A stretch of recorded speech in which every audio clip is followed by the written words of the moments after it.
Spirituellement, c'est faire face aux épreuves qui nous assaillent.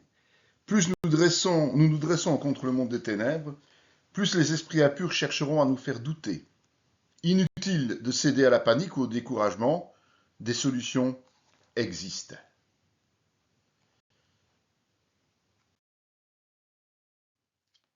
Il y a d'abord trois principes de base. Le premier, c'est imiter Christ.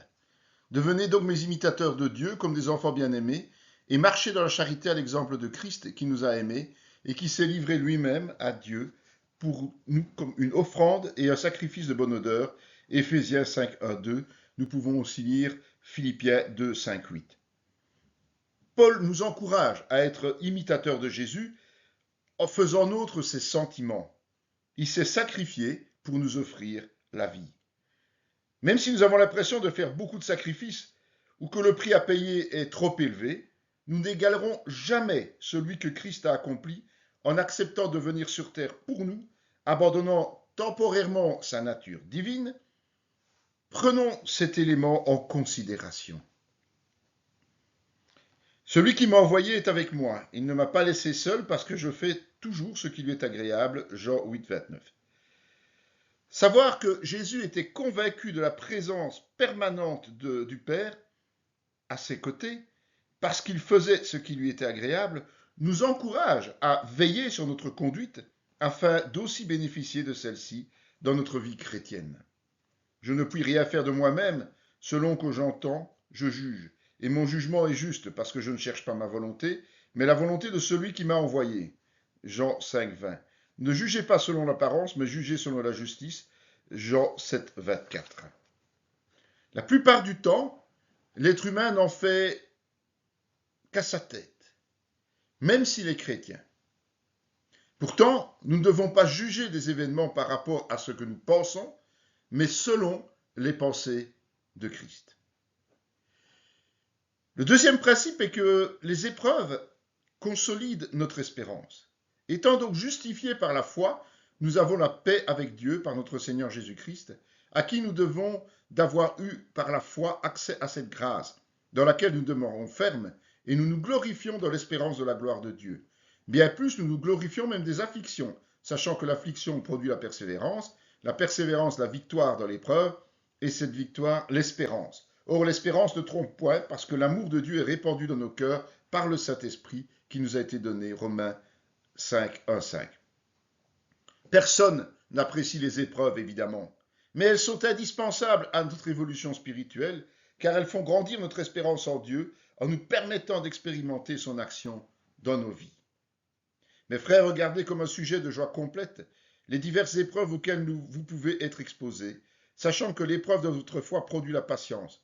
Mais il faut que la patience accomplisse parfaitement son œuvre, afin que vous soyez parfaits et accomplis sans faillir en rien. Si quelqu'un d'entre vous manque de sagesse, qu'il la demande à Dieu, qui donne à tous simplement et sans reproche, et elle lui sera donnée. Mais qu'il la demande avec foi, sans douter, car celui qui doute est semblable au flot de la mer, agité par le vent et poussé de côté et d'autre. Que tel homme ne s'imagine pas qu'il recevra quelque chose du Seigneur. Jacques 1, 3, 7. Au lieu de nous attrister, les épreuves sont un sujet de joie, puisqu'elles nous apprennent la patience, élément primordial pour nous modeler et réussir ensuite. Pour cela, la sagesse que Dieu donne sans compter à qui le lui demande est nécessaire pour mettre correctement en pratique la parole. A contrario, le doute nous prive d'exaucement. Le troisième principe de base, c'est de viser le but final en oubliant ce qui est derrière. Ce n'est pas que j'ai déjà remporté le prix ou que j'ai déjà atteint la perfection, mais je cours pour tâcher de le saisir, puisque moi aussi j'ai été saisi par Jésus-Christ. Frère, je ne pense pas l'avoir saisi, mais je fais une chose. Oubliant ce qui est en arrière et me portant vers ce qui est en avant, je cours vers le but pour remporter le prix de la vocation céleste de Dieu en Jésus-Christ. Nous tous donc qui sommes parfaits, ayons cette même pensée. Et si vous êtes en quelque point d'un autre avis, Dieu vous éclairera aussi là-dessus. Seulement, au point où nous sommes parvenus, marchons d'un même pas. Philippiens 3, 12, 16. Sur terre, le but n'est jamais atteint. Nous devons toujours aller de l'avant en nous améliorant et être plus utiles pour Christ. L'expérience acquise ne nous autorise pas à nous reposer sur nos lauriers. Le résultat n'en sera que meilleur si tous les chrétiens d'une communauté s'unissent et avancent dans la même direction. Nous allons ensuite voir qu'il y a deux types d'épreuves, deux causes en réalité qui sont à l'origine des épreuves. La première, c'est la désobéissance, la deuxième, c'est la foi. L'épreuve de la désobéissance. Qui dit désobéissance dit responsabilité de notre part, parce que nous avons délaissé la parole pour d'autres voies. Nous souffrirons donc pour revenir sur le chemin de la justice et de la vérité. Les origines les plus courantes sont la tiédeur, le mensonge et l'orgueil. C'est une grâce infinie de Dieu de nous éprouver pour nous permettre de revenir à lui au point de départ. Et puis il y a l'épreuve de la foi. Contrairement à celle qui précède, l'épreuve de la foi, planifiée par Dieu pour chaque chrétien né de nouveau, survient lorsque nous sommes dans de bonnes dispositions, en règle avec Dieu et déjà engagés dans le service. Elle peut être verbale ou physique, frontale ou larvée, limitée ou fatale jusqu'à perdre la vie. Elle nous semblera toujours injuste, puisque notre comportement est conforme à la volonté de Dieu. Pourtant, elle est le seul moyen de faire grandir notre foi. L'objectif est de grandir dans notre foi. Ainsi, si nous prions pour que le Seigneur augmente notre foi, attendons-nous à vivre rapidement des difficultés, d'où l'importance de s'y préparer avant de demander. Celles-ci sont répétitives et croissantes afin de nous rapprocher de Dieu et de dépendre toujours plus de lui en lâchant prise sur nos propres personnes. Job est un merveilleux exemple à cela. Toute la puissance divine s'exprime au travers de nous au fur et à mesure que nous franchirons les étapes. Nous sommes progressivement transformés et plus résistants. C'est au moment de l'épreuve que nous mesurons si nous sommes spirituellement arrivés ou pas. Pour cette raison, nous désirons en subir autant que nécessaire parce que l'épreuve nous permet de faire notre réserve d'huile. La plus grande difficulté est de traverser les épreuves sans comprendre ni voir, mais en nous fortifiant uniquement sur les révélations divines et en persévérant jusqu'à l'obtention de résultats probants. Notre vie personnelle doit être sacrifice, un culte raisonnable, réfléchi, simple et logique pour Dieu, à commencer par le service envers les autres, comme Jésus s'est offert pour nous. Insistons sur le fait qu'il est impossible de surmonter une telle adversité par nos propres forces. Ce critère est important a posteriori, lorsque nous analysons la situation après le temps de l'épreuve. Il permet de déterminer si celle-ci était bien motivée par la foi et non par la désobéissance. L'opposition est-elle d'office une épreuve? Dès le moment où nous naissons de nouveau, nous dérangeons le monde qui s'oppose naturellement à nous. L'opposition à cause du message du salut que nous annonçons fait partie intégrante de la vie chrétienne, sans pouvoir être considérée comme une épreuve de foi qui apporte son lot de violences les plus diverses. Les épreuves collectives. Il y a aussi une différence entre les épreuves individuelles et collectives. Même si un groupe est toujours composé d'individus, ceux qui bougent, à commencer par les ministères, seront attaqués. Dieu, dans sa perfection, autorisant le diable à se focaliser sur eux, tandis que d'autres vivront cela en retrait à cause de leur tiédeur, leur paresse ou leur immaturité. Or, l'épreuve de la foi devrait toucher chaque membre de l'Église, jamais tous les membres en même temps. Le faible devenant fort pour aider ceux qui sont éprouvés et inversement. C'est une obligation morale vis-à-vis de nos frères et sœurs. Nous cacher derrière les ministères n'est jamais une option. Ceux qui soutiennent les éprouvés bénéficient des retombées spirituelles et grandissent aussi dans la foi. Quand l'Église locale est unie, elle grandit au travers de chaque intervenant. Un réveil, c'est le résultat d'un grand nombre d'épreuves individuelles vécues par la collectivité qui devient beaucoup plus stable et puissante en Christ. Pour ce faire, la vision doit être partagée par tous et la solidarité sans faille, sous peine de décrochage pour ceux qui ne s'y inscrivent pas. Comme nous l'avons vu, l'épreuve est indispensable pour la foi. Nous ne pouvons pas demander à Dieu d'y échapper, sous peine de stagner, puis régresser spirituellement. Moïse dit au peuple, ne vous effrayez pas, car c'est pour vous mettre à l'épreuve que Dieu est venu, et c'est pour que vous ayez sa crainte devant les yeux, afin que vous ne péchiez point. Exode 20:20. Ce n'est que lorsque nous sommes confrontés à la puissance de Dieu que nous apprenons à le craindre, parce que nous prenons conscience de notre faiblesse et de notre incapacité à en sortir par nos propres forces. La seule option est l'obéissance à Dieu, qui inclut de le craindre et l'absence de péché volontaire.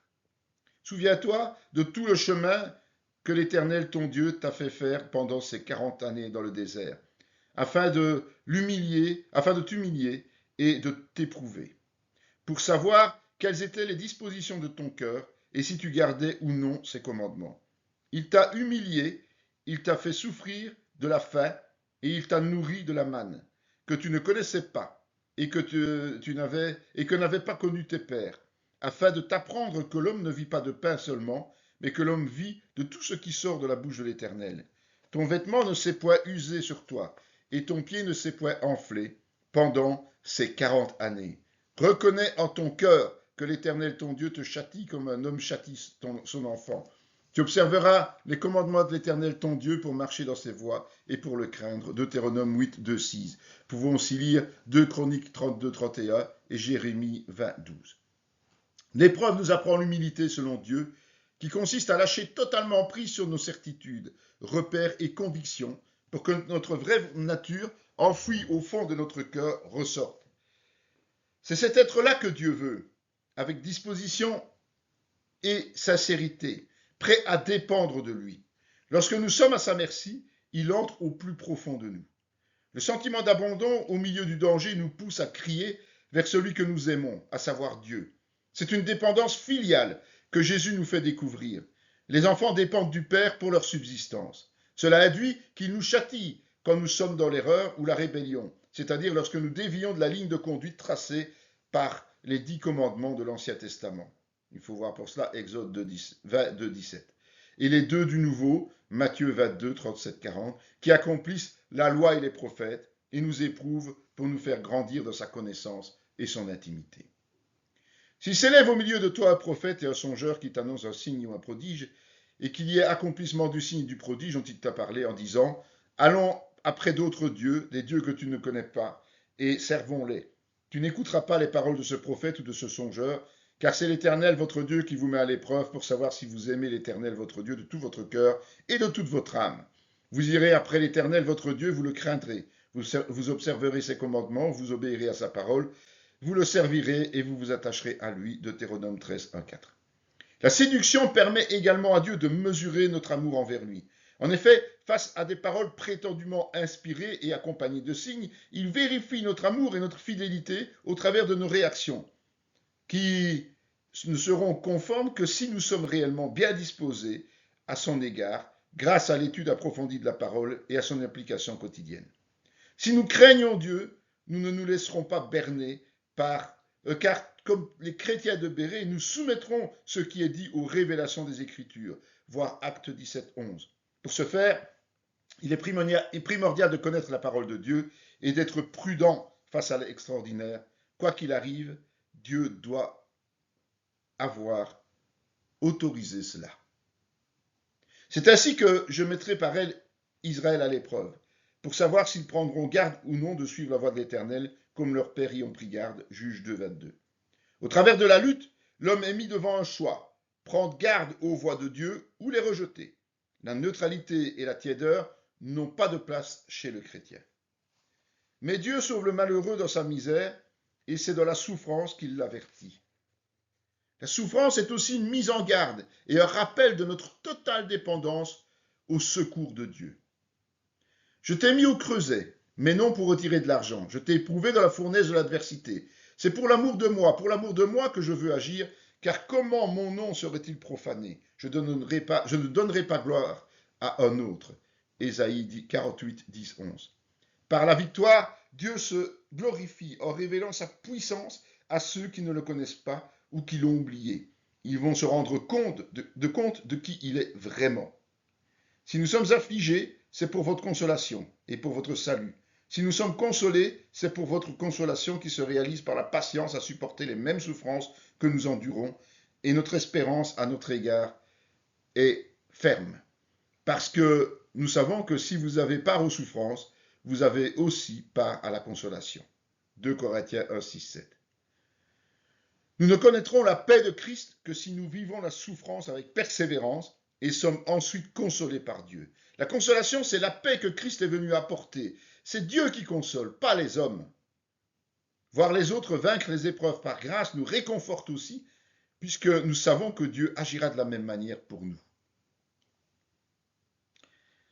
C'est là ce qui fait de votre joie, quoique maintenant, puisqu'il le faut, vous soyez attristés pour un peu de temps par diverses épreuves, afin que l'épreuve de votre foi, plus précieuse que l'or périssable, qui cependant est éprouvé par le feu, ait pour résultat la louange, la gloire et l'honneur, lorsque Jésus-Christ apparaîtra, lui que vous aimez sans l'avoir vu, en qui vous croyez sans le voir encore, vous réjouissant d'une joie ineffable et glorieuse, parce que vous obtiendrez le salut de vos âmes pour prix de votre foi. 1 Pierre 1, 6, 9.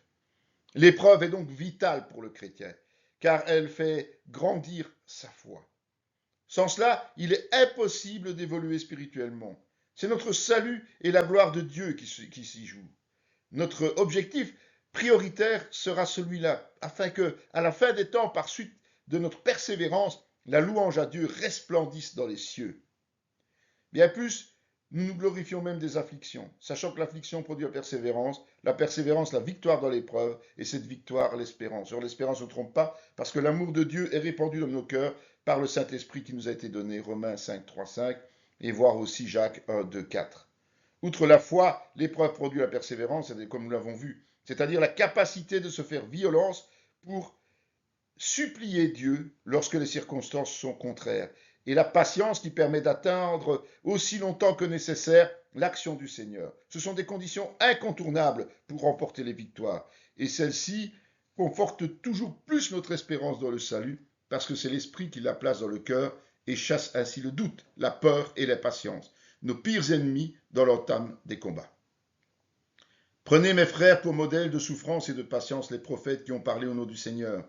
Voici nous disons bienheureux ceux qui ont souffert patiemment. Vous avez entendu parler de la patience de Job, et vous avez vu la fin que le Seigneur lui accorda, car le Seigneur est plein de miséricorde et de compassion. Finalement, notre patience amène les bénédictions, même terrestres. Au milieu de beaucoup de tribulations qui les ont éprouvées, leur joie débordante et leur pauvreté profonde ont produit avec abondance de riches libéralités de leur part. 2 Corinthiens 8, 2. La succession d'épreuves nécessite un abandon total, un sacrifice complet. Cette nouvelle composante amène à beaucoup plus de générosité envers les autres, notre regard s'étant détourné des choses matérielles pour boire directement, avec une entière confiance, à la source de vie, à savoir Christ dans l'intimité de qui nous vivons dorénavant avec joie. Aussi nous glorifions-nous de vous dans les églises de Dieu, à cause de votre persévérance, de votre foi, au milieu de toutes vos persécutions et des tribulations que vous avez à supporter. 2 Thessaloniciens 1, 4. Nous pouvons lire aussi 1 Pierre 4, 12, 16. Finalement, une telle transformation de la foi glorifie Dieu et nous aussi, nous en fait participants de cette gloire. Ainsi, la souffrance pour Christ est une béatitude. Il faut juste accepter de subir et de ne pas comprendre. Après ces choses, Dieu mit Abraham à l'épreuve et lui dit, Abraham, il répondit, me voici. Genèse 22, 1. Vous pouvez lire aussi Job 1, 20, 21. Il faut accepter l'appel et son contenu, c'est-à-dire les conséquences qui sont souvent désagréables, tout en bénissant l'Éternel. C'est ainsi que nous surmonterons l'épreuve par la victoire. Et Satan répondit à l'Éternel, est-ce d'une manière désintéressée que Job craint Dieu? Ne l'as-tu pas protégé, lui et sa maison, et tout ce qui est à lui? Tu as béni l'œuvre de ses mains, et ses troupeaux couvrent le pays. Job 1, 9, 10. Quand Dieu bénit, nous acceptons. En toute logique, il en sera de même lorsqu'il nous éprouve. Sinon, il faut renoncer aux deux. Jésus l'a exprimé à Gethsémanée, lorsqu'il a privilégié la volonté du Père à la sienne. Relisez pour ça Luc 22, 42. Plus vite nous nous soumettrons avec un esprit de sacrifice, plus vite nous trouverons la force d'en sortir. Dans le cas contraire, nous nous découragerons et nous abandonnerons. Job répondit à l'Éternel et dit, je reconnais que tu peux tout et que rien ne s'oppose à tes pensées. Quel est celui qui a la folie d'obscurcir mes desseins? Oui, j'ai parlé sans les comprendre, de merveilles qui me dépassent et que je ne conçois pas. Écoute-moi et je parlerai. Je t'interrogerai et tu m'instruiras. Mon oreille avait entendu parler de toi, mais maintenant mon œil t'a vu. C'est pourquoi je me condamne et je me repens sur la poussière et sur la cendre. Job 42, 1, 6. Acceptons de ne rien comprendre à l'épreuve que nous subissons, car Dieu n'a nulle obligation de nous informer sur ses plans et sur ses méthodes. Il s'attend à notre totale dépendance en nous approchant de lui. Refuser le silence de Dieu, c'est pécher. Poser de multiples questions, c'est nous rendre sourds à ses éventuelles révélations. Chercher à nous justifier, c'est prouver notre incapacité à lui obéir. Une épreuve, c'est quelque chose de personnel qui se vit dans l'intimité de Dieu. Il ne sert à rien d'en parler partout autour de nous, d'autant plus que nous n'y comprenons rien. Oui, j'ai appliqué mon cœur à tout cela. J'ai fait tout cela l'objet de mon examen. Et j'ai vu que les justes et les sages et leurs travaux sont dans la main de Dieu, et l'amour aussi bien que la haine. Les hommes ne savent rien, tout est devant eux. Ecclésiaste 9.1. L'homme, incapable de faire la différence entre amour et haine, ne sait rien de son avenir. Tout est dans la main de Dieu, d'autant plus que le chrétien que nul ne peut en arracher. Voir Jean 10.29. Le seul comportement adéquat est de nous humilier devant lui et de le laisser manœuvrer avec nous à sa guise. Je me réjouis maintenant dans mes souffrances pour vous, et ce qui manque aux souffrances de Christ, je l'achève en ma chair pour mon corps qui est l'Église. Colossiens 1.24. Lisez aussi Jacques 1.12. Ce qui importe, c'est comprendre que nos souffrances sont un complément à celles de Christ. C'est notre patrimoine commun. Elles nous permettent de mesurer, tant que faire se peut, ce qu'il a subi pour nos péchés. C'est par la souffrance que les âmes se gagnent et que l'Église grandit. Finalement, nous en serons récompensés avec la couronne de vie. Le point suivant pour résister, et pour tenir ferme face aux épreuves, c'est obéir. C'est l'Éternel des armées que vous devez sanctifier. C'est lui que vous devez craindre et redouter. Le rôle du chrétien est de sanctifier et craindre Dieu au point de le redouter. Ésaïe 8.13. Shadrach, Meshach et Abed-Négo répliquèrent au roi Nebuchadnezzar, « Nous n'avons pas besoin de te répondre là-dessus. Voici notre Dieu que nous servons peut nous délivrer de la fournaise ardente, et il nous délivrera de ta main, ô roi. Sinon sache, ô roi, que nous ne servirons pas tes dieux, et que nous n'adorerons pas la statue d'or que tu as élevée. » Daniel 3, 16-18. L'épreuve nous entraîne dans des situations contraires à la volonté de Dieu, afin de nous obliger à faire des choix. Notre crainte du Seigneur nous affermira dans notre choix de continuer à lui obéir, quelles qu'en soient les conséquences pour nous, et ainsi lui prouver notre soumission. Lorsque Daniel sut que le décret était écrit, il se retira dans sa maison, où les fenêtres de la chambre supérieure étaient ouvertes dans la direction de Jérusalem, et 3 fois le jour il se mettait à genoux, il priait et il louait Dieu, comme il le faisait auparavant. Alors ces hommes entrèrent tumultueusement et trouvèrent Daniel qui priait et invoquait son Dieu. Daniel 6, 10, 11. Malgré l'obligation impériale de se soumettre à la nouvelle divinité, sous peine de mort, Daniel continue à ne servir que l'Éternel. Soyons prudents quant à notre compréhension de la manière dont Dieu va nous permettre de vaincre chaque épreuve. C'est rarement de façon spectaculaire, parce que notre foi n'est pas fondée sur les miracles, mais sur notre confiance en Dieu. Il va se glorifier au travers de notre victoire et se faire connaître aux âmes perdues afin de les ramener à lui, parfois au détriment de notre propre vie. L'obéissance est vitale.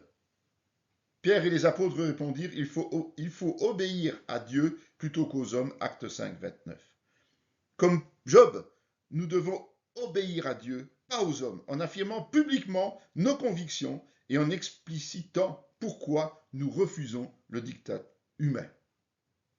Et nous devons aussi rester calmes.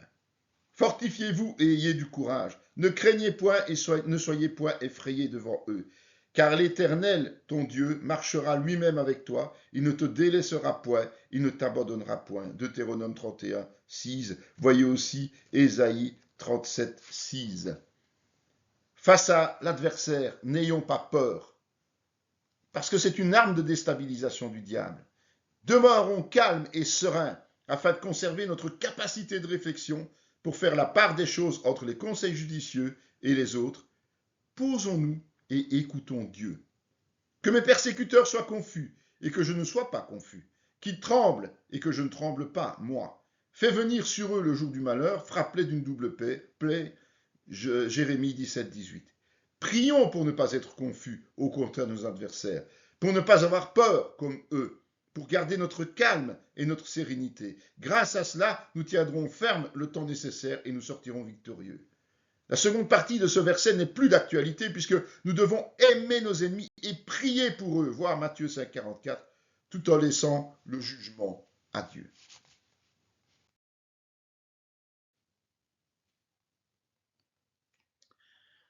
Nous allons maintenant voir qu'il y a divers comportements adéquats. David pria Dieu pour l'enfant et jeûna, et quand il rentra, il passa la nuit couché par terre. 2 Samuel 12, 16.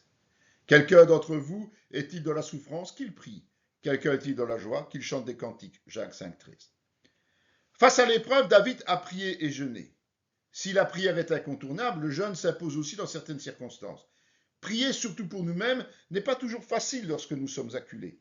Pourtant, les épreuves sont souvent très personnelles, même si le combat concerne un groupe, et il ne faut pas attendre que d'autres prient pour nous avant de commencer. Voici ce que je veux repasser dans mon cœur, ce qui me donnera de l'espérance. Les bontés de l'Éternel ne sont pas épuisées, ses compassions ne sont pas à leur terme, elles se renouvellent chaque matin. Oh, que ta fidélité est grande. Lamentation 3, 21, 23. À l'exemple de Jérémie, une façon de s'affermir dans l'épreuve est de se rappeler et de proclamer quotidiennement l'amour infini, la bonté inépuisable et la fidélité sans faille de Dieu. Et invoque-moi au jour de la détresse, je te délivrerai, tu me glorifieras. Psaume 50, mais aussi 55, 17, 20, 23. Psaume 88, 10 et Philippiens 4, 6, 7. Pour tous les justifiés, voire pour cela Actes 13, 38, 39, la prière consiste d'abord à supplier chaque jour Dieu, c'est-à-dire à insister longuement auprès de lui, avec un esprit de sacrifice et une confiance absolue pour tous nos besoins matériels et spirituels, sachant que nous en ignorons leur étendue réelle.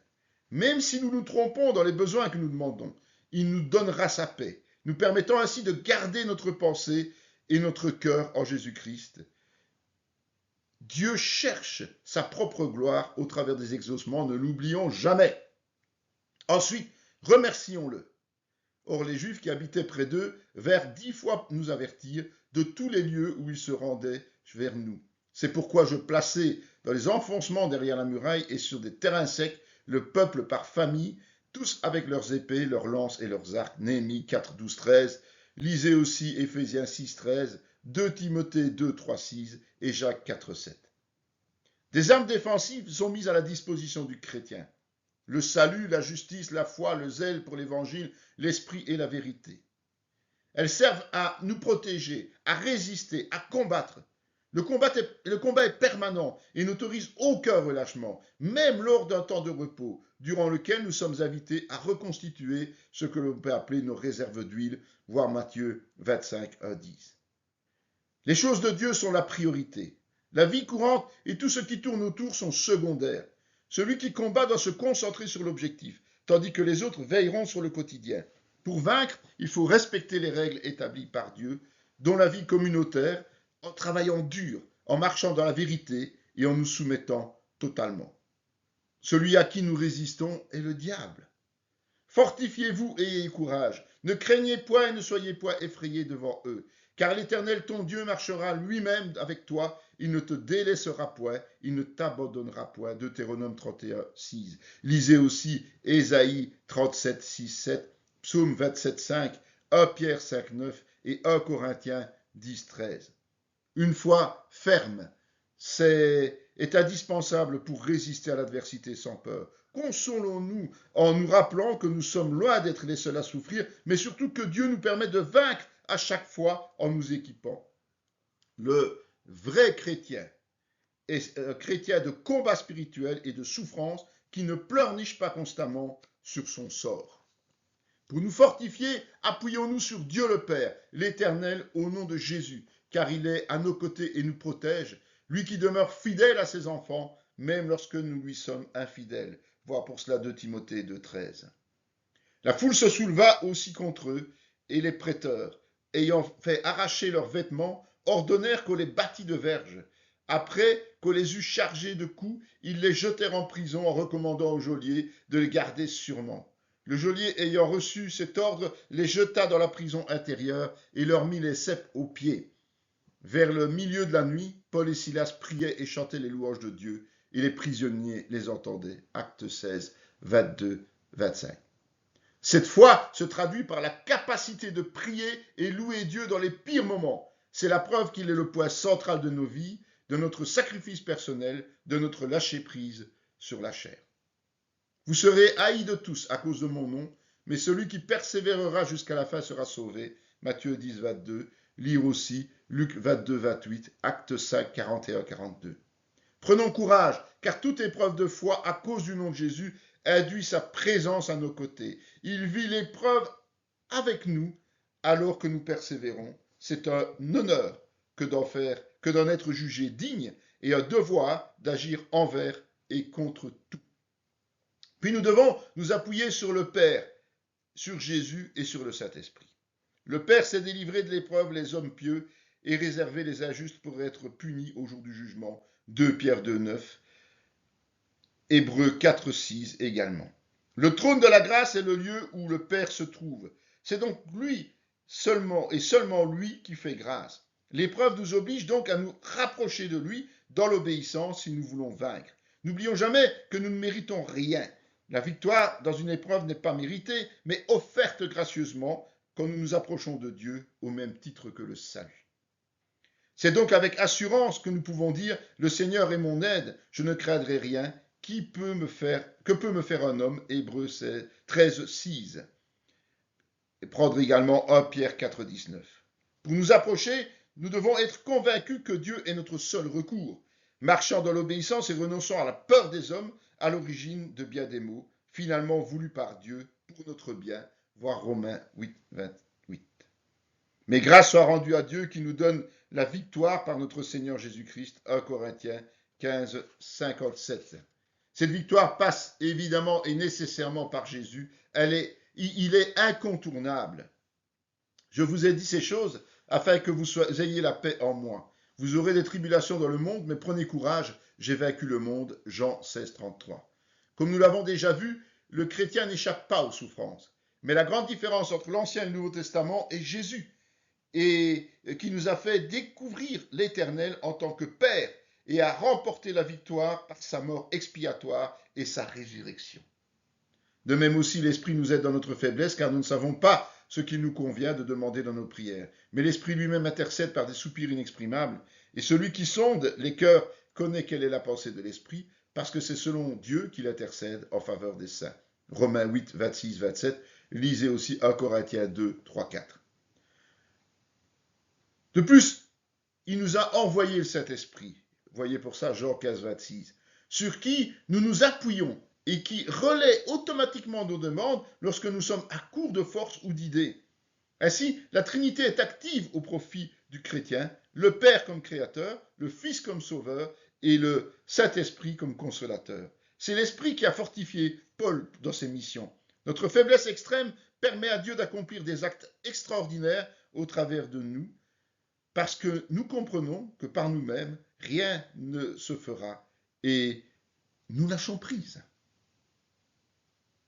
Ensuite, il faut travailler continuellement. Il prit Joseph et le mit dans la prison, dans le lieu où les prisonniers du roi étaient enfermés. Il fut là en prison.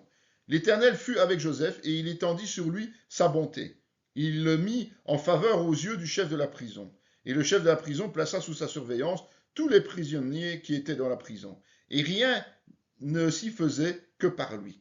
Le chef de la prison ne prenait aucune connaissance de ce que Joseph avait en main, parce que l'Éternel était avec lui, et l'Éternel donnait de la réussite à ce qu'il faisait. Genèse 39, 20, 23. Malgré qu'il a été emprisonné injustement à cause d'un mensonge, Joseph continue à travailler de manière exceptionnelle, sans se plaindre, au point que cela lui apporte la réussite et des responsabilités inattendues.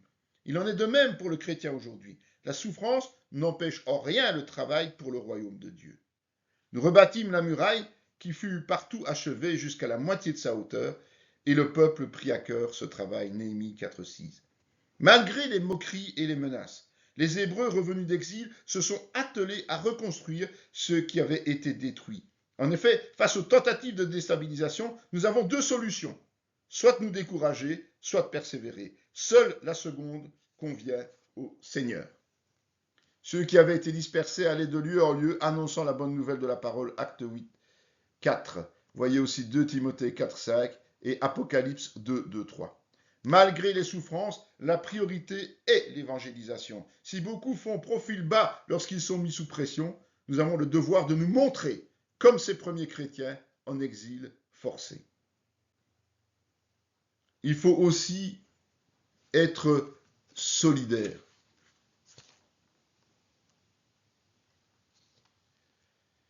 Nous priâmes notre Dieu et nous établîmes une garde jour et nuit pour nous défendre contre les attaques. Je regardai et m'étant levé, je dis aux grands, aux magistrats et au reste du peuple, ne les craignez pas, souvenez-vous du Seigneur, grand et redoutable, et combattez pour vos frères, pour vos fils et vos filles, pour vos femmes et pour vos maisons. Les compagnons de Néhémie priaient ensemble, veillaient les uns sur les autres, en assurant leur rôle de garde, et combattaient de commun accord, comme Jacques l'explicitera aussi plus tard dans Jacques 5,16. La solidarité sans faille est indispensable lorsque nous combattons au nom du Seigneur.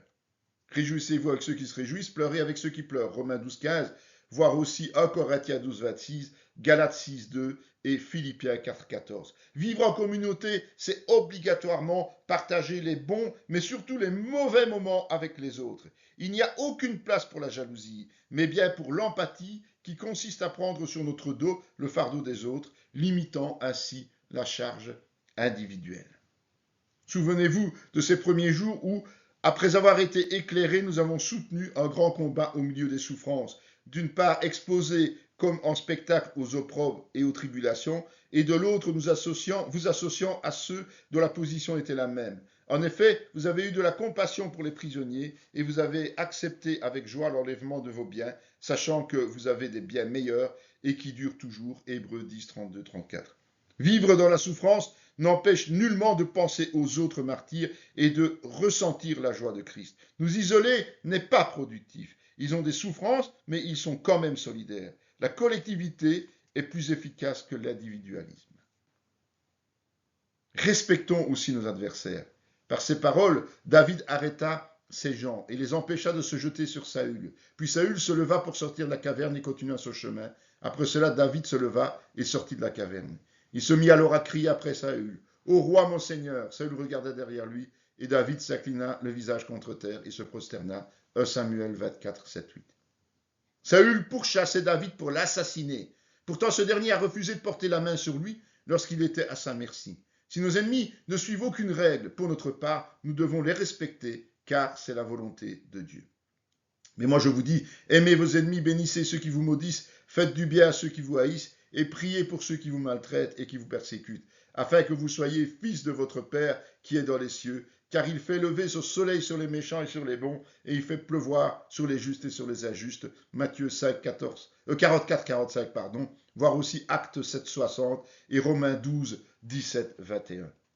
Jésus et Paul iront encore plus loin. Ils nous ordonnent d'aimer nos adversaires, de leur faire du bien et de prier pour eux, car c'est le signe de notre appartenance à Dieu le Père. Chaque être humain est en effet une créature faite à l'image de Dieu et pour laquelle Jésus a payé le prix fort pour son rachat. Les percevoir ainsi, c'est nous faciliter la tâche pour l'évangélisation.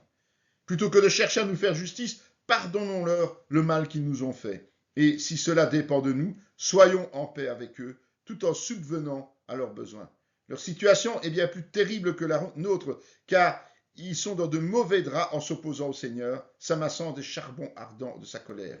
La rétribution et le salut lui appartiennent souverainement.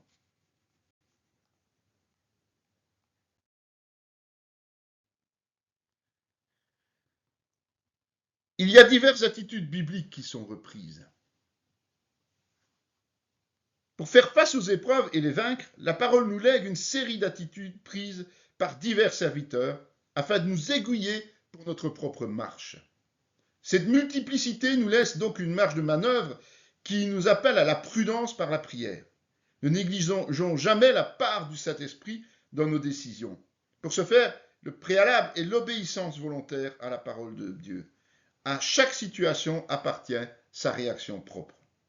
Dans le cadre des épreuves collectives, chacun doit connaître son rôle et agir en fonction, sans se cacher derrière les autres ni les imiter. C'est le principe de la complémentarité, chacun étant une pierre vivante dans l'édifice divin. Cette attitude est aussi valable lorsque l'un d'entre nous est éprouvé. Moïse cria à l'Éternel, et l'Éternel lui indiqua un bois qu'il jeta dans l'eau, et l'eau devint douce. Ce fut là que l'Éternel donna au peuple des lois et des ordonnances, et ce fut là qu'il le mit à l'épreuve. Exode 15, 21. Moïse a crié après Dieu afin d'obtenir la manière d'agir. Il ne savait pas comment faire. Il a ensuite fidèlement exécuté ce qu'il a reçu. Josué déchira ses vêtements et se prosterna jusqu'au soir, le visage contre terre, devant l'arche de l'Éternel. Lui et les anciens d'Israël, ils se couvrirent la tête de poussière.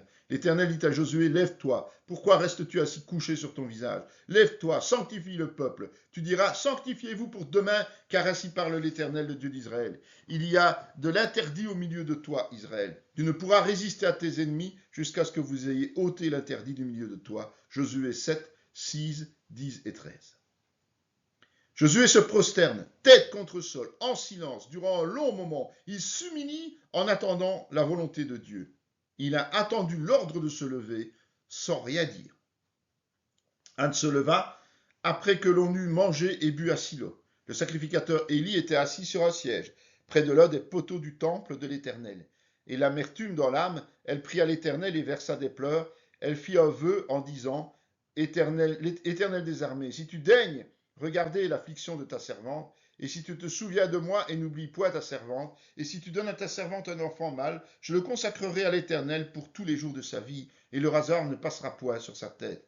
Comme elle est restée longtemps en prière devant l'Éternel, Élie observa sa bouche. Là, ma mère, Anne supplie l'Éternel en pleurant. Elle lui fait un vœu qu'elle va tenir, évidemment, plus tard. Jacques nous déconseille cette pratique, voire Jacques 5,12, qui nous lie pour l'éternité. David dit à Nathan, j'ai péché contre l'Éternel, et Nathan dit à David, l'Éternel pardonne ton péché, tu ne mourras point. 2 Samuel 12, 13. David a reconnu sa faute devant Dieu, qui lui a pardonné. Il aura malgré tout des conséquences graves à subir, mais il est pardonné. Esther envoya dire à Mardochée, va rassemble tous les Juifs qui se trouvent à Suse, et jeûnez pour moi sans manger ni boire pendant 3 jours, ni la nuit ni le jour. Moi aussi je jeûnerai de même avec mes servantes, puis j'entrerai chez le roi malgré la loi, et si je dois périr, je périrai. Mardochée s'en alla et fit tout ce que Esther lui avait ordonné. Esther 4, 15, 17. Les Juifs pratiquent un jeûne collectif à la demande d'Esther pour faciliter un acte qu'elle doit accomplir pour le bien de tous. Jérémie dit à tous les chefs et à tout le peuple, l'Éternel m'a envoyé pour prophétiser contre cette maison et contre cette ville, toutes les choses que vous avez entendues. Maintenant, réformez vos voies et vos œuvres. Écoutez la voix de l'Éternel votre Dieu, et l'Éternel se repentira du mal qu'il a prononcé contre vous. Pour moi, me voici entre vos mains. Traitez-moi comme il vous semblera bon et juste. Seulement sachez que si vous me faites mourir, vous vous chargerez du sang innocent, vous, cette ville et ses habitants, car l'Éternel m'a véritablement envoyé vers vous pour prononcer à vos oreilles toutes ces paroles. Quel que soit le risque mortel encouru, Jérémie demeure ferme sur sa position en prévenant ses détracteurs de la colère de Dieu qui les attend. Nous devons mourir à nous-mêmes, être un sacrifice vivant, sans forcément demander à Dieu de nous tirer d'affaire, mais en acceptant que Dieu nous éloigne pour que ses plans se réalisent. Ce cas de figure n'est évidemment pas systématique. Jésus garda le silence et le souverain sacrificateur, prenant la parole, lui dit « Je t'adjure par le Dieu vivant de nous dire si tu es le Christ, le Fils de Dieu. » Matthieu 26, 63. À l'inverse de Jérémie, Jésus a fait silence face au danger de mort. Mais les Juifs excitèrent les femmes dévotes de distinction et les principaux de la ville. Ils provoquèrent une persécution contre Paul et Barnabas et ils les chassèrent de leur territoire. Paul et Barnabas secouèrent contre eux la poussière de leurs pieds et allèrent à Icône, acte 13, 50-51. Paul et Barnabas font demi-tour et s'éloignent de la ville en secouant la poussière de leurs pieds sans chercher à convaincre leurs adversaires. Lorsqu'on l'eut exposé au fouet, Paul dit au centenier qui était présent, « Vous est-il permis de battre de verge un citoyen romain qui n'est pas même condamné ?» À ces mots, le centenier alla vers le tribun pour l'avertir, disant, « Que vas-tu faire? Cet homme est romain. » Et le tribun étant venu, dit à Paul, « Dis-moi, es-tu romain? » Oui, répondit-il. Acte 22, 25, 27. Prenez aussi acte 24, 10, 21, 24 et 1 Pierre 3, 14, 17. Paul, citoyen romain, en appelle à la loi des hommes. Il demande qu'elle soit appliquée. Cela passe évidemment par le rétablissement de la vérité avec simplicité et respect, comme le précise Pierre. Ainsi, face à la souffrance que nous inflige le monde à cause du nom de Jésus, nous avons droit à faire appel à la justice humaine et de nous défendre. Et si c'est pour servir les plans de Dieu et permettre évidemment de le glorifier. Paul, sachant qu'une partie de l'assemblée était composée de sadducéens et l'autre de pharisiens, s'écria dans le Sanhédrin, « Homme frère, je suis pharisien, fils de pharisien. C'est à cause de l'espérance et de la résurrection des morts que je suis mis en jugement. » Quand il eut dit cela, il s'éleva une discussion entre les pharisiens et les sadducéens, et l'assemblée se divisa. Car les sadducéens disent qu'il n'y a point de résurrection et qu'il n'existe ni ange ni esprit, tandis que les pharisiens affirment les deux choses. Il y eut une grande clameur, et quelques scribes du parti des pharisiens s'étant levés, engagèrent un vif débat et dirent « Nous ne trouvons aucun mal en cet homme, peut-être un esprit ou un ange a-t-il parlé ?» Acte 23, 6-9. Paul, lui, va provoquer une division au milieu de ses détracteurs, en immisçant le doute et en provoquant une discorde sur base de leurs points faibles. La dispute en découlant lui offre l'appui d'une partie conséquente de l'Assemblée et la victoire, évidemment. Puis il faut imiter Jésus et Paul. Nos modèles de prédilection sont Jésus et Paul qui nous invitent chacun à les imiter. Souvenez-vous de la parole que je vous ai dite, le serviteur n'est pas plus grand que le maître. S'ils m'ont persécuté, ils vous persécuteront aussi. S'ils ont gardé ma parole, ils garderont aussi la vôtre. Jean 15, 20. Jésus a été maltraité par certains et écouté par d'autres. Ce sera la même chose pour nous, car nous n'allons rien changer à l'histoire. Nous sommes sur sa lancée et subirons les mêmes conséquences. Puisqu'il nous est impossible de faire mieux que Jésus, sachons demeurer réalistes et humbles en acceptant la persécution. C'est lui qui, dans les jours de sa chair, ayant présenté avec de grands cris et des larmes des prières et des supplications à celui qui pouvait le sauver de la mort et ayant été exaucé à cause de sa piété et a pris, bien qu'il fût fils, l'obéissance par les choses qu'il a souffert. Hébreux 5, 7, 8. Jésus a supplié avec cris et larmes de le délivrer de la mort, et même si au premier abord les apparences sont trompeuses puisqu'il a péri sur la croix, il a été exaucé par le Père qui l'a ressuscité. Pour cela, Jésus a supplié le Père de manière extraordinaire. Pour grandir dans l'obéissance, il nous faut accepter les épreuves et non prier pour y échapper. Notre évolution spirituelle est axée sur la souffrance pour Christ. Dans Hébreux 12, versets 3 à 13, il est expliqué que notre souffrance a pour origine le péché. Cette lutte voulue de Dieu par amour est à notre avantage, d'autant que nous n'irons probablement jamais jusqu'au sang comme Jésus, alors que contrairement à nous, il n'a commis aucune faute. Être corrigé, c'est être éduqué afin de devenir des serviteurs efficaces pour le royaume. Cela attriste dans un premier temps, mais la victoire nous apporte la sérénité et la justice, et nos points faibles s'affermissent au travers de notre obéissance persévérante fondée sur les Écritures. Dans Actes 20, 18, 24, comme Paul, servons avec humilité, sans mettre en exergue notre vie personnelle, mais les plans de Dieu, sous peine d'être incapables d'aborder les épreuves de façon victorieuse. C'est mourir à nous-mêmes, être un sacrifice vivant. Cela ne veut pas pour autant dire que nous survolerons les épreuves. Non, nous les subirons avec pour seul objectif de rencontrer la volonté divine, objet de notre satisfaction. Plus nous sommes efficaces, plus nous devenons discrets. C'est un état d'esprit à acquérir dans les temps favorables. Pour toi qui as suivi de près mon enseignement, ma conduite et mes résolutions, ma foi, ma douceur, ma charité, ma constance, mes persécutions, mes souffrances, à quelle souffrance n'ai-je pas été exposé à Antioche, à Icône, à Lystre? Quelle persécution n'ai-je pas supportée? Et le Seigneur m'a délivré de toutes. 2 Timothée 3, 10, 11. Si Paul témoigne de ses souffrances, c'est un autre ministère, dans le but de rendre gloire à Dieu et de l'exhorter. Ce genre de témoignage ne se donne pas à des inconvertis ou des chrétiens mal affermis. Ne mélangeons pas le témoignage de la bonne nouvelle et celui de l'action de Dieu. Encourageons les autres à voir l'épreuve de façon constructive et positive comme une situation qui le fera grandir. Jusqu'à cette heure, nous souffrons la faim, la soif, la nudité. Nous sommes maltraités, errants, ça et là. Nous nous fatiguons à travailler de nos propres mains. Injuriés, nous bénissons. Persécutés, nous supportons. Calomniés, nous parlons avec bonté.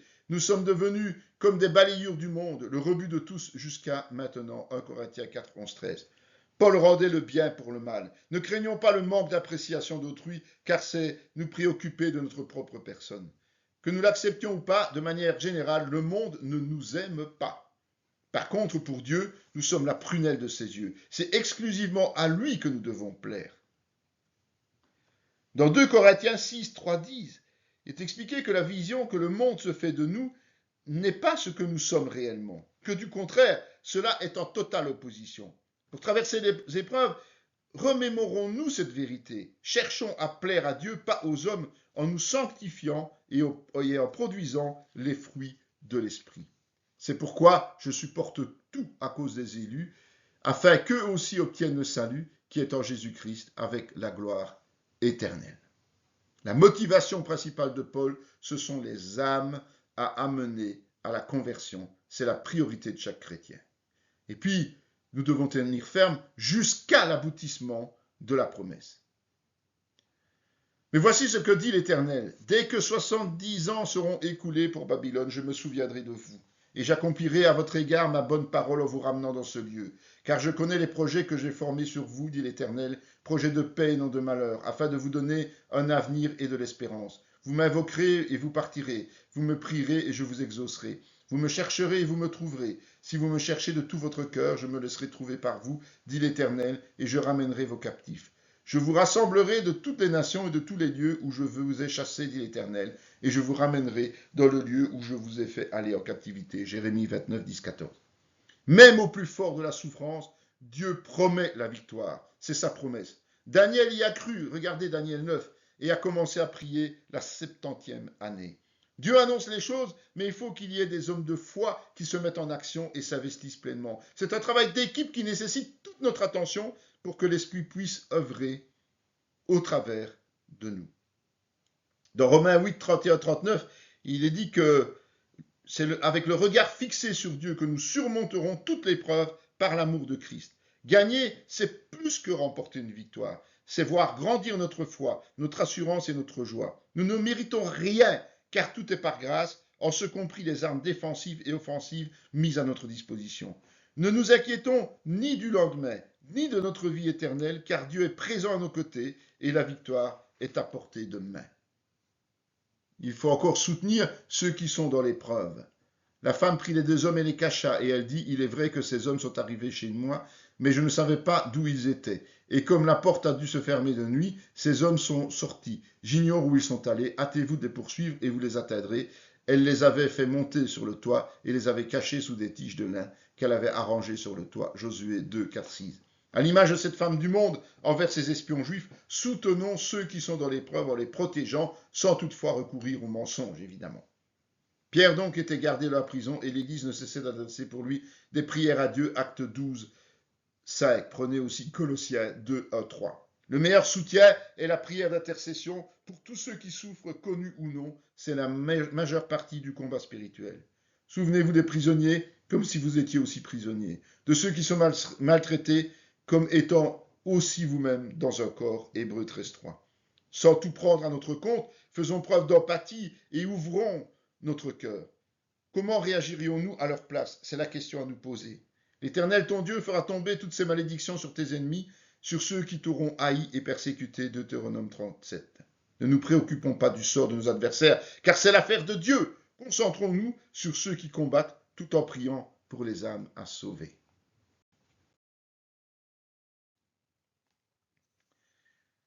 Être sentinelle, c'est encore une façon de combattre spirituellement. 2 livres bibliques, Ésaïe et Ézéchiel, traitent spécifiquement de ce rôle. Dans Ésaïe 21, 6, 12, Dieu ordonne de placer la sentinelle et il annonce ce qui va arriver. Ce n'est pas une option pour l'Église d'avoir une sentinelle, mais une obligation. Elle doit être particulièrement attentive et vigilante en tout temps, se plaçant au-dessus de la mêlée sans se laisser influencer par les autres ou ses propres sentiments. Ce travail est de proclamer ce qu'elle reçoit de Dieu sans rien ajouter ni retrancher. Elle repère le péché alors qu'il est encore éloigné et avertit au moindre frémissement Pour ce faire, elle a besoin de discernement. Lorsque Dieu parle, si nécessaire, nous pouvons l'interroger sur ce qu'il a annoncé, car son but est le salut des âmes et le retour de ceux qui sont égarés. Dans Ésaïe 62, 6, 12, il est dit que, outre avertir, les sentinelles intercèdent sans relâche jusqu'à l'obtention de la promesse divine, n'hésitant pas à lui rappeler ces paroles. Et dans Ésaïe 52, 8, il est dit « La voix de tes sentinelles retentit, elles élèvent la voix, elles poussent ensemble des cris d'allégresse, car de leurs propres yeux, elles voient que l'Éternel ramène Sion. » Après avoir accompli leur travail, les sentinelles se réjouissent de constater l'action de Dieu et le remercient en observant le résultat positif. Ensuite, dans Ézéchiel, chapitre 3, 17, 21, Dieu appelle la sentinelle et lui donne une mission précise, veiller sur la maison d'Israël. Ce n'est pas une mission universelle, elle est localisée. Sa tâche consiste à ce que Dieu dit et à le transmettre sans modifier quoi que ce soit. Sa seule responsabilité est donc d'annoncer. Dans Ézéchiel 33, 1, 9, l'avertissement concerne une menace. Étant dans le monde, le chrétien est en danger permanent. Ainsi, Dieu avertit, non pour condamner, mais pour permettre le changement selon, n'oublions pas, le libre choix qu'il nous a offert. La responsabilité incombe à celui qui ne remplit pas sa part. La sentinelle qui doit avertir, si elle ne le fait pas ou le refuse, et le chrétien, s'il ne change pas de comportement malgré l'avertissement. Dans Apocalypse 2, 12, 19, l'ange de l'Église est celui qui reçoit le message de la part de Christ.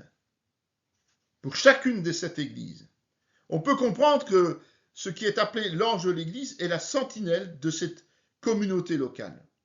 Dans ce cas, seuls quelques membres sont dans l'erreur.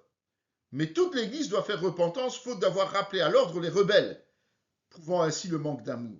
En cas d'inaction, Dieu frappera directement. En revanche, pour les obéissants, une promesse leur est acquise. Car il est notre Dieu, et nous sommes le peuple de son pâturage, le troupeau que sa main conduit.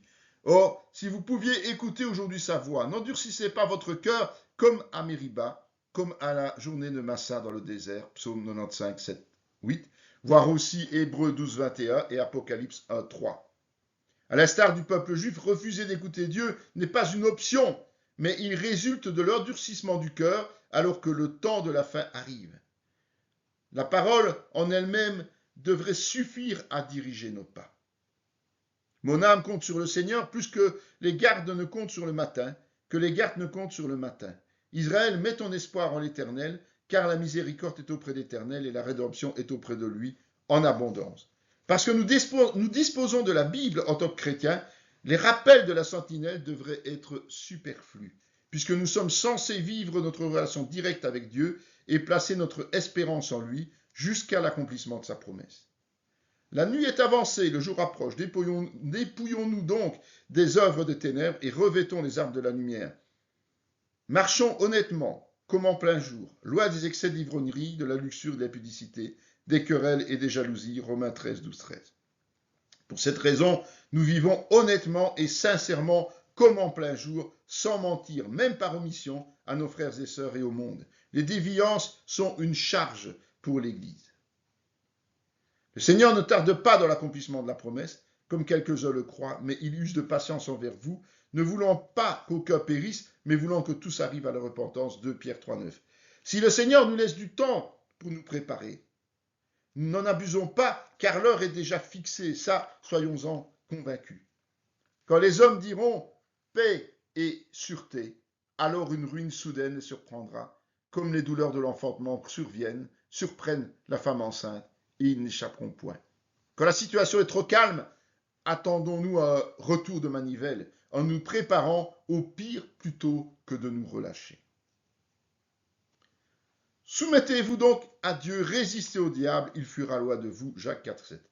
Finalement, le combat spirituel victorieux consiste à résister au diable jusqu'à obtenir sa fuite en nous soumettant à Dieu, notamment par la prière. Soyez sobre, veillez. Votre adversaire, le diable, rôde comme un lion rugissant, cherchant qui il dévorera. Résistez-lui avec une foi ferme, sachant que les mêmes souffrances sont imposées à vos frères dans le monde. Le Dieu de toute grâce, qui vous a appelé en Jésus-Christ à sa gloire éternelle, après que vous aurez souffert un peu de temps, vous perfectionnera lui-même, vous affermira, vous fortifiera et vous rendra inébranlable. 1 Pierre 5, 8, 10, 11. Celui qui s'adonne au combat spirituel doit le faire avec une foi ferme, face à un adversaire dangereux et s'attendre à souffrir. En retour, nous évoluerons dans notre perfectionnement, notre affermissement et notre fortification par la grâce de Dieu, au point de devenir inébranlables comme un roc. Notre réaction après un combat démontre si nous sommes charnels, nous réjouir de la perte de nos ennemis, ou spirituels, remercier Dieu de s'être glorifié et intercéder pour le salut de ceux qui sont perdus. En conclusion de ce combat spirituel, nous serions incomplets si nous n'abordions pas deux types particuliers de prières, souvent quelque peu négligés. Comme nous l'avons déjà vu, il faut savoir épancher son cœur. Malgré tout ce que nous avons déjà abordé comme type de prière, les Écritures nous laissent entrevoir une forme difficilement classable. En tout temps, peuple, confiez-vous en lui, répandez vos cœurs en sa présence, Dieu est notre refuge. Psaume 62, 9. Placer notre confiance en Dieu, c'est répandre notre cœur en sa présence parce qu'il est notre refuge. Je t'aime, ô Éternel, ma force. Psaume 18, 1, 3. Lorsque le psalmiste exprime son amour, il ne fait ni un acte d'adoration ni une requête. C'est simplement une affirmation de son état d'esprit, une proclamation. Regarde-moi et aie pitié de moi, car je suis abandonné malheureux. Les angoisses de mon cœur augmentent, tire-moi de ma détresse. Vois ma misère et ma peine, et pardonne tous mes péchés. Vois combien mes ennemis sont nombreux et quelle haine violente ils me poursuivent. Psaume 25, 16, 19. Prenez aussi le psaume 55, 5, 9. Il invite aussi Dieu à regarder sa misère en exprimant ce ressenti, c'est-à-dire en épanchant son cœur. Il n'y a aucune limite à ce que nous proclamons en ce compris et surtout nos faiblesses. Seigneur, tous mes désirs sont devant toi et mes soupirs ne te sont point cachés. Mon cœur est agité, ma force m'abandonne et la lumière de mes yeux n'est plus même avec moi. Mes ennemis, mes amis et mes connaissances s'éloignent de ma plaie et mes proches se tiennent à l'écart. Ceux qui en veulent à ma vie tendent leurs pièges. Ceux qui cherchent mon malheur disent des méchancetés et méditent tout le jour des tromperies. Et moi, je suis comme un sourd, je n'entends pas. Je suis comme un muet qui n'ouvre pas la bouche. Je suis comme un homme qui n'entend pas et dans la bouche duquel il n'y a point de réplique éternelle. C'est en toi que j'espère. Tu répondras, Seigneur mon Dieu, car je dis, ne permets pas qu'il se réjouisse à mon sujet, qu'il s'élève contre moi si mon pied chancelle, car je suis près de tomber et ma douleur est toujours devant moi. Psaume 38, 10, 18. Notre seul recours lorsque nous sommes au fond du précipice, c'est Dieu qui attend de nous une totale sincérité et honnêteté dans nos propos. Le deuxième type, c'est la méditation. C'est souvent mal compris aujourd'hui dans le monde chrétien parce que c'est traduit comme quelque chose d'occulte. Mais c'est Dieu qui attend la méditation fait partie intégrante du temps de prière. Que toute chair fasse silence devant l'Éternel, Zacharie 2,13.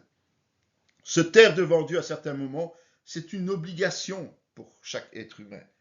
Arrêtez et sachez que je suis Dieu. Je domine sur les nations, je domine sur la terre.